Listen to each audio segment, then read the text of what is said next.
वो दिखाई दे रहा है जम्मू कश्मीर में।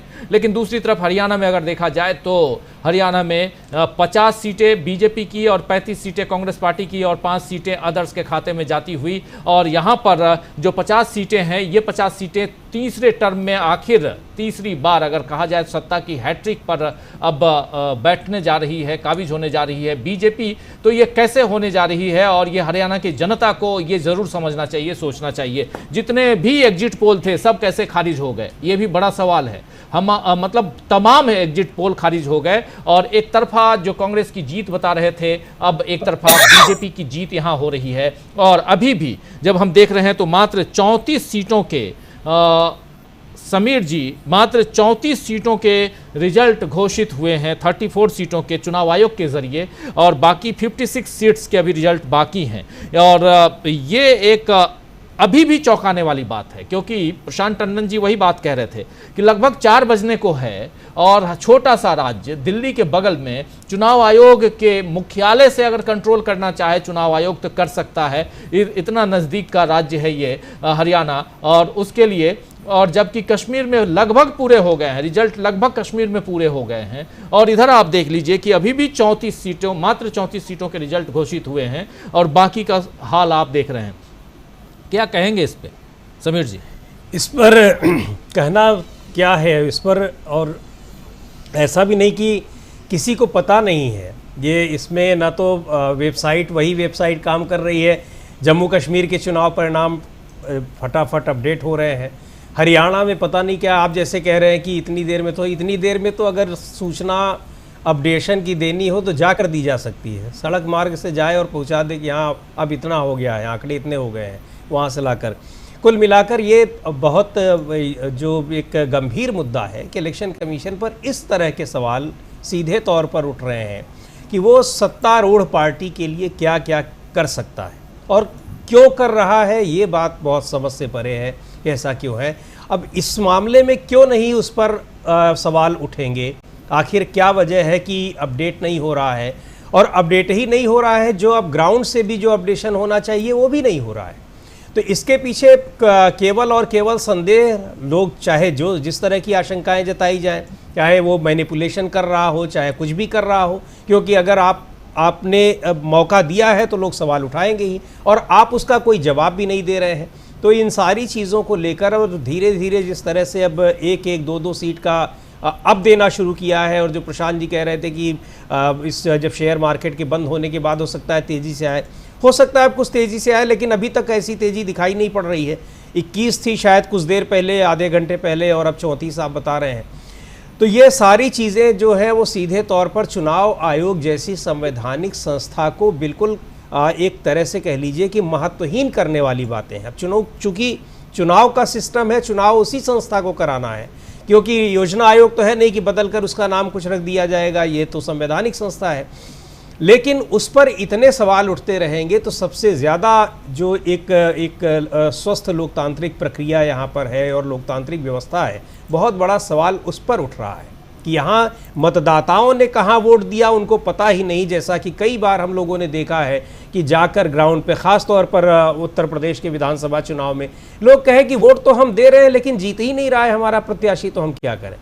इस तरह की बातें, तो इसका मतलब ये है कि किसी की लहर भी चल रही है, दिखाई पड़ रही है, लेकिन वो भी हार जा रहा है। और यही नहीं, जब हम सुबह से इसको देख रहे हैं 9:30-10 बजे तक तो डेटा दूसरे आते रहे, जो तमाम जो मीडिया हाउसेज हैं, एजेंसियां हैं, उनके अपने सोर्सेज के ज़रिए, उनके अपने जो प्रतिनिधि रहे। अचानक जब वेबसाइट, इलेक्शन कमीशन की वेबसाइट पे गए, तब से सब इसी पर निर्भर हो गए। और उसके बाद कभी किसी को आगे कर देना, कभी किसी को पीछे कर देना, चाहे वो विनेश फोगाट का हो, चाहे वो ये सुरजेवाला, आदित्य सुरजेवाला का हो। उसके बाद फिर उनको बढ़ाकर उनको अब जीतता हुआ घोषित कर देना, कि समझ में ही नहीं आ रहा है कि ऐसा कैसे हो रहा है। हाँ, ये ठीक है कि 2-4 जब फेजेस के वो होते हैं, 2-4 राउंड की मतगणना होती है, तो आगे पीछे बढ़त होती रहती है, कोई पीछे हो जाता है फिर आगे बढ़ जाता है। लेकिन यहाँ 4-5 राउंड, 6 राउंड के ज़्यादा के आगे मतगणना बढ़ी ही नहीं इलेक्शन कमीशन की वेबसाइट पर घंटों तक। ऐसा क्यों हो रहा है?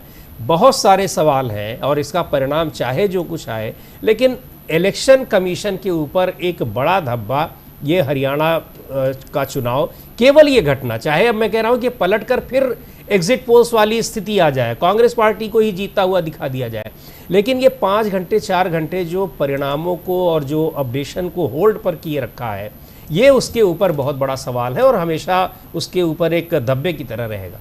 बिल्कुल बिल्कुल, एक लंबा वक्त गुजर गया, 4 बजने को है और आप देखिए कि अभी भी रिजल्ट हरियाणा के पूरे घोषित नहीं हुए हैं। मात्र 34 सीटों के रिजल्ट घोषित हुए हैं और बाकी सीटों पे अभी काउंटिंग चल रही है, या धीमी गति से है या रिजल्ट का इंतजार है। ये सब कुछ चल रहा है हरियाणा में, और इधर जम्मू कश्मीर में लगभग रिजल्ट सामने हैं और लगभग, जबकि वो पहाड़ी, वो ऊंची नीची पथरीली पूरी की पूरी जो उधर का जो एरिया है पूरा का पूरा वो इस ढंग का है, लेकिन उसमें सब कुछ सामान्य गति से चलता हुआ, और हरियाणा में ये धीमी गति से क्यों चल रहा है, इसके कारण अगर आप आंख बंद करके इसका जवाब ढूंढना चाहें तो ढूंढ लेंगे। आपको यहाँ कुछ भी हमसे सुनने की ज़रूरत नहीं है। कई लोग सोच रहे होंगे कि चलिए अच्छा हो गया, हरियाणा हार रहे थे जीत गए, लेकिन ये हार और जीत के बीच क्या कुछ हुआ है ये तो आने वाला वक्त बताएगा, और समय सब कुछ बता देता है। अतुल जी, हरियाणा को बहुत नजदीक से आप जानते हैं, क्या ऐसे रिजल्ट की आपको उम्मीद थी हरियाणा में? उम्मीद तो बिल्कुल नहीं थी राजीव जी, हालांकि ये पूरा रिजल्ट नहीं है, लेकिन जो भी अभी तक का ट्रेंड है इसकी उम्मीद तो बिल्कुल भी नहीं थी। लेकिन अभी आप चुनाव आयोग की बात हम लोग सुबह से कर रहे हैं और उसकी जो भूमिका है, ऐसे में हमें टीएन शेषन की याद आ रही है। टीएन शेषन के ज़माने में चुनाव आयोग जिस तरह से उसकी एक अहम भूमिका रही और उसने ये अपनी सुप्रीमेसी दिखाई कि भाई देखिए इसमें कोई सरकार, कोई प्रशासन, कोई दबाव शेषन ने कभी भी नहीं झेला। लेकिन उसके बाद से चुनाव आयोग की जो हालत रही, और ख़ास तौर से इन पिछले 10 सालों में जितने भी चुनाव देश में हुए, उसमें जिस तरह से चुनाव आयोग लगातार या तो सरकार के दबाव में कहिए या फिर चुनाव जो आयुक्त रहे हैं उनकी कुछ दूर की मंशाएं रही हों, राजनीतिक मंशाएं रही हों, उस पर अब सवाल तो बहुत सारे हैं, क्या उठाए जाएं। तब शेषन के ज़माने में आज जैसी तकनीक नहीं थी, तब इलेक्शन फ्री एंड फेयर होते थे। उन्होंने एक पैमाना फिट किया था, तय किया था, और एक इलेक्शन कमीशन की गरिमा को बनाया था। लेकिन आज इलेक्शन कमीशन क्या है?